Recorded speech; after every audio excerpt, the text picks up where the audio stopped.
Good evening and welcome to GamesMaster. It's not just that we're the best video game show on telly, blow me, we're also the funniest as well. Now, we get a lot of letters sent in from you, thank you very much for all of them. Here's one which particularly tickled my pink. It's from Riff Tonga, from Newton Mearns, and it goes, Dear Dominic, I have watched your show for 17 years, and I've always wanted to see a show where you have that kid, Martin Mathers, on, doing some more Virtua Cop stuff like last series, plus that great mindbender Yuri Geller doing well, anything, really. Yours, Riff. Well, would you? Adam and Eve at Riff, but that's exactly what we've got on today's show. Isn't that incredible, girls? Wow, it's unbelievable. Quite literally. And so we begin with an event called You Only Live Twice.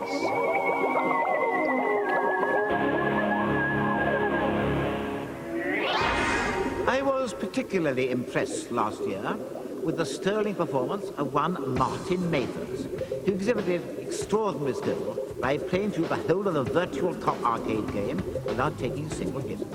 So when Martin contacted me recently, claiming he perfected an even more incredible stunt on the arcade sequel, Virtua Cop 2, I immediately summoned him to demonstrate. So please welcome once more Mr. Martin Mathers.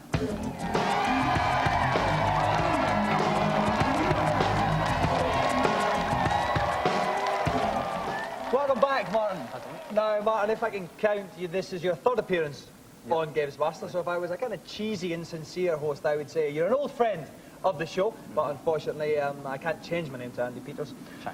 Now, you are just about to start university. What are you hoping to do there? I'm going to do journalism, eventually. And have you had all your body hair shaved recently? I'm glad you noticed. Yes, I did make the effort. It's my friend Nikki's fault, basically, because she dared send me and some of my friends at the pub to shave ourselves, mainly because she doesn't like hairy men.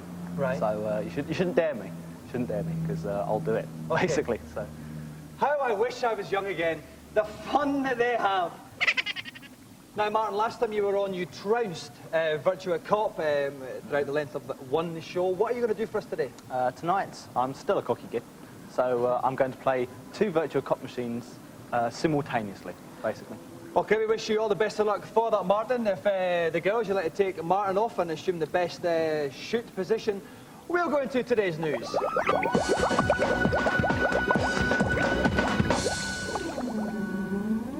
Welcome back. We have the undisputed king of the Virtua Cop arcade game series, Martin Mathers, in the studio. He's going to attempt to play 2 games of Virtua Cop 2 simultaneously. You may have noticed we've got an altogether more romantic lighting setting. Now, that's not just because Dave Perry is here beside me. It's because we are playing a very light-sensitive game there.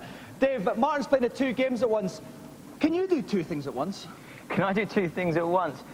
Probably I can, because I seem to be extremely good at everything I do singularly. But Martin, I must admit, with Virtua Cop, he is a supreme games player. And the thing he's going to have to look out for on this is, obviously, one machine will start slightly, maybe a 1/10 of a second slower than the other. So he'll get vital time on one machine. If he can spot which one, he may stand a chance. But this is a hell of a challenge. Thank you very much, Dave. I just apologise there. I just suddenly noticed I had my hand like that.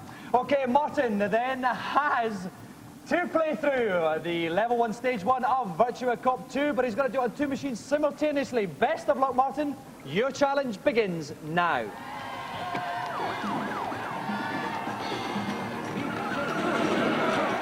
So off Martin goes. In the bottom left-hand corner of each screen, you can see the number of bullets that are left in the chambers of his gun. When the bad guys appear, there'll be a circle around them, but that still means he has to take careful aim, Dave. That's right, because when that circle starts turning red, it starts green, it goes red. As soon as it goes red, that means the bad guys are going to shoot you. So what he must do on both screens, whenever he's got a red target, is prioritise that bad guy and get rid of him first. Okay, now this means that when he's concentrating on one screen, he's got to try and look through his peripheral vision to see the target appearing on the other one. It's very, very tricky to do. We cannot stress enough how consummate Martin's gamesmanship really is, Dave. What he's also got to do is reload the gun. Once the gun runs out on one of the screens, he's got to flick it off screen and fire the trigger to reload it. He's got to do that on both screens, which means flicking it in 2 different directions. It's like rubbing your tummy and patting your head at the same time. So the idea is to try not to knock one off both wrists at the same time. That's right, yep, so you can shoot again. Okay, now we're at the jeweller's store here, Dave. What's some of the problems he's going to have here? Well, the guys are going to come up from behind this cabinet, so he's got to shoot through the cabinet. He's also going to have these hostages coming up. He mustn't shoot a hostage, because not only is that bad, it also means he's going to lose a life, and he's only got 1 like in this challenge? Okay, the hostages are generally wearing white. There's a general hostage fashion statement. They're all wearing white this year. There's one up there. Don't shoot him, Martin. No, he managed to get the guy on the right-hand side. Excellent shooting there from Mr. Mathers. One guy jumped up and he got him right in the midriff. He's going fantastically here, Dave. He's shooting very well. He's taking the sequence out. They're all popping up and turning along that balcony. Once he dispatches with the balcony, he's going to come down to the bottom left-hand corner of the jewellery store, and those are going to be the last few baddies he has to disperse with. Okay, I can see the sweat beginning on Martin's brow. This is where the pressure really begins to tell. As we get into the later stages, it gets harder and harder. Very close. Very, very close. How near is he to the end now, Dave? He's only a few shots away. Only a few baddies away. He's lost the light. He missed the light. Oh, no, He shot a hostage. He shot a hostage. You shot the hostage. That's the end of it. So Martin Mathers breaks the golden schoolboy rule of don't shoot a hostage. His challenge is over. Well, Martin, talk us through those closing stages again then, telling us what you did wrong. I was going fine, coming down across the balcony, down to the lower stage. Hostage pops up. He looked too much like Peter Andre for my liking, so I just had to do the only humane thing, unfortunately. It's a very understandable thing and a very unselfish act. I thought so. Forgo the joystick and whack Peter Andre. It's the only thing to do. Tell us, Martin, exactly how far away you were from the end of the challenge. Okay, well, it came down. There's that man, the hostage. Row of 4, another hostage, and then just the last one, that's it. So it was desperately close. Too close, far too close to my liking. Now, Martin, did the lack of body hair come into it at all? Yes, when it's the friction of the suit, you know, static electricity, that kind of thing. I'm blaming it on that. Oh. And I'm sorry, but it's Nikki's fault for daring me. Nikki, I'm never talking to you, okay?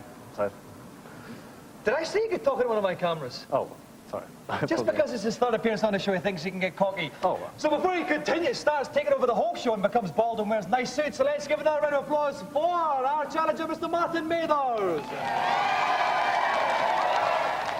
And so with Martin's air of invincibility pierced like some fashion victim's belly button, let's console ourselves with today's reviews.